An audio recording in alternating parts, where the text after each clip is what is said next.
Okay, wait, it's recorded, there we go. I still haven't made it into a blueprint. But anyway, so here, I made a ship thing. It's my first ship ever. Currently there's two mods because of the server I'm playing in. So there's a shield mod, and then there's a build and repair mod. But don't worry about that. Anyways, so, I really like this color, but the more... Let me just go inside to, like, before I say this. The more I looked at the color and the inside of the ship, the more I realized it looks like the entire ship is made out of Play-Doh. It's all Play-Doh and it looks terrible.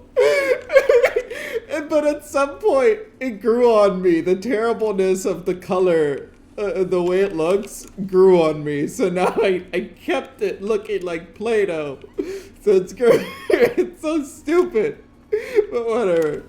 I don't care. So, yeah, there's gyros absolutely everywhere because this ship is made entirely of heavy armor. So I don't have much of a choice but to heavily armor it, or else it'll just not really function. I mean, wait. I don't have a choice but to put a bunch of them, or else it won't really turn almost at all. I mean, it's a super slow ship right now. Well, relatively slow.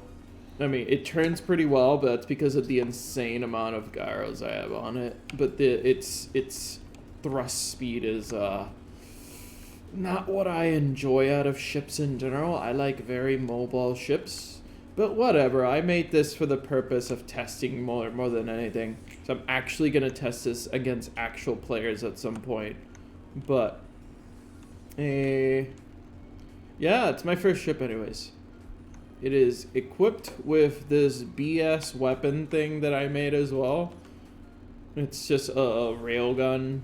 Are you moving? No, I'm the one who's moving. Give me a moment. Let's see.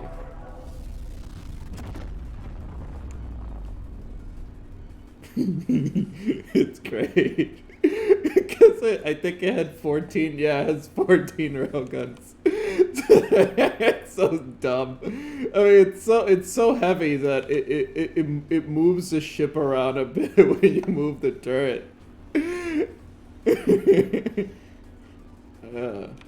I'm so glad it doesn't actually break anything when I do that. But I mean, the ship is designed to actually be useful.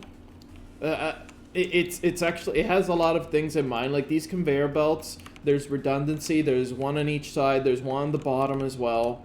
So if one side gets cut off, the conveyor belt feeds are still working, hopefully. There's a lot of gyros, like good luck taking spin away from this ship. There's a primary reactor here, where this is the reactor that's completely encased in 3 layers of heavy armor. So getting to his reactor will be a nightmare for enemies.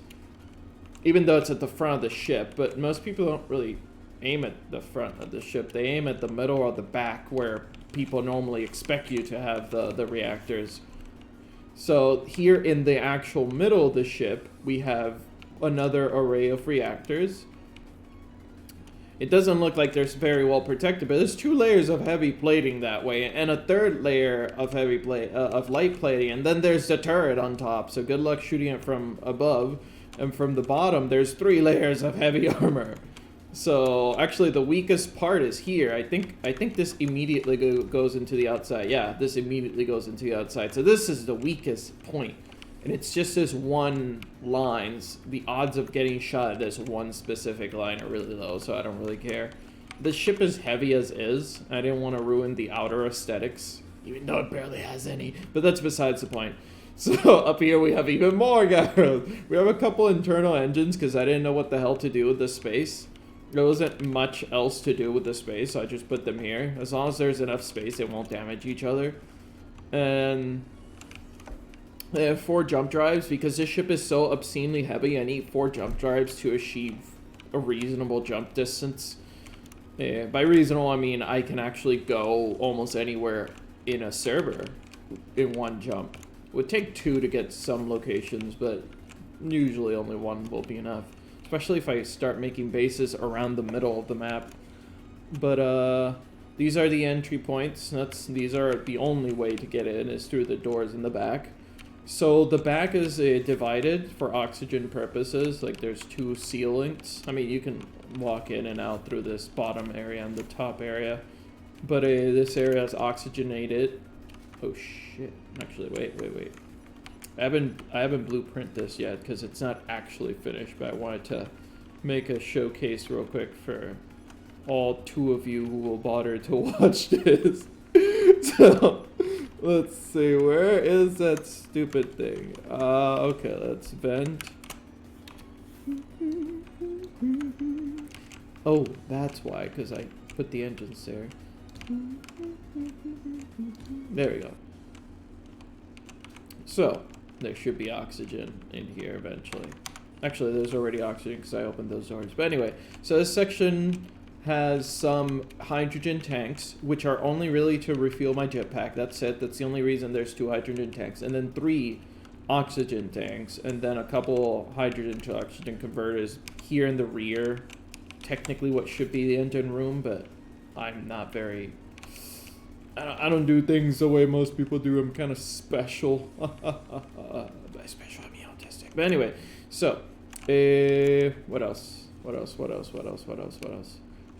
The conveyor belts feed everything.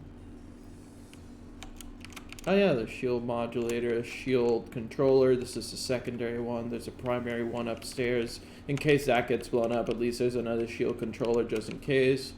Another oxygen tank. On the other side, everything's mirrored. So on the other side there's one. I think there's H2O converters somewhere around here. Yeah, right there.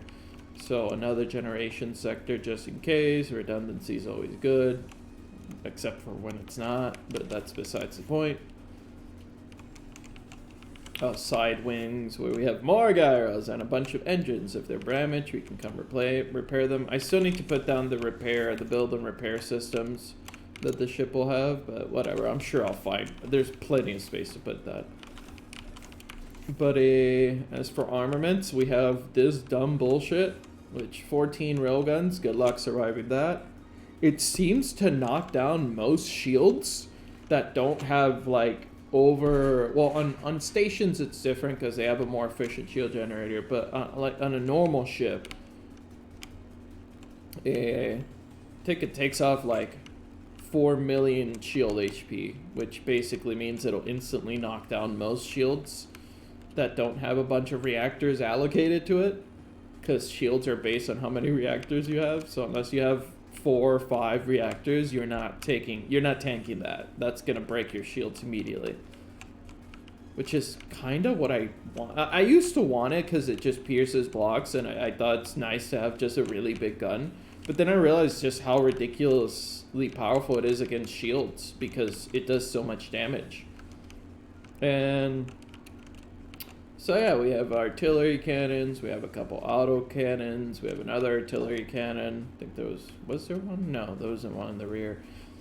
There is this that I plan to add another turret. It won't be that big one. It'll be a small turret. I don't know what it'll be yet, but whatever. Decisions for later. Maybe I'll custom build a turret here every time I make this ship, just to make one unique. I only plan to build this once, to be honest. This is just a one-time ship that I'm going to test. If it's stupidly effective against actual players, I'll build more, but if it's not, then back to the workshop it is. But, yeah. That's all. Bye.